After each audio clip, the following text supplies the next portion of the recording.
Activity 2 is about setting an intention. Now you've considered the compass and which area of well-being you want to focus on today, have a look at the cards which belong to that suit. So you could use a pack of Amaco cards or one of our printed cloths.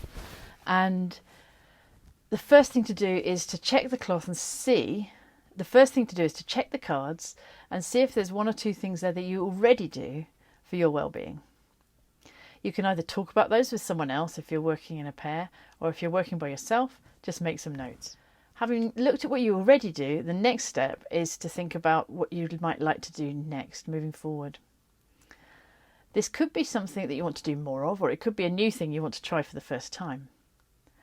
Again, choose one thing and either share it or note it down. Now, setting an intention is easy, but translating that into action takes a bit more effort. And the first thing is to make sure that you remember the intention that you've set. So we've got some easy ways to do this. We're working with these small objects. Got some in the bag. You can choose some of your own. Really doesn't matter. I'm going to do Lucky Dip. And let's pick an object. Here I have a small paper clip with a heart on it. So the point is I'm going to make an association between the intention that I've set and the object that I choose to help me remember my intention. So let's say that I'm focusing on connection and I want to send some thanks or appreciation to someone. That's my intention. So I'm going to use this little paper clip as a way of helping me remember. If I can make a link between the object and the intention, so much the better. So let's think, yeah, that feels quite easy. I've got the little heart here. And so giving thanks and appreciation is very much from the heart. And this is going to just stay with me. So I'm going to clip it somewhere so that I don't forget. If you can't think of a connection with the object, it really doesn't matter. The key thing is you've got a visual prompt. So the first thing is a thing. The second thing is to tell someone about it. So if you're working with somebody, explain what your object is and what it represents. If you're working by yourself, just make some notes.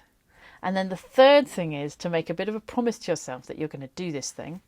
If you've got the cloth, then put it down on the table and you can place the object on the card. And as you do so, just say inside your head to yourself, yep, I'm going to do this thing. Very simple. So step 1, have a look at what you already do. Step 2, look for something you want to do more of or something you want to try for the first time and use that for your intention. Step 3, find a little object to make a visual reference to help you remember. If there's a link, great, share about it and then place it down to make your promise to yourself. If you're working with groups and running a group session, then once everybody's made their commitment and placed their object, it can be really great to just hear from people and ask them, what object have you chosen, or can you show us the object? And it's a little bit less threatening sometimes to talk about an object than to talk about our personal thoughts and feelings. So the objects are also really useful to just create a bit of distance between something that can feel quite personal and make it a bit easier for people to show up and share with others in a group.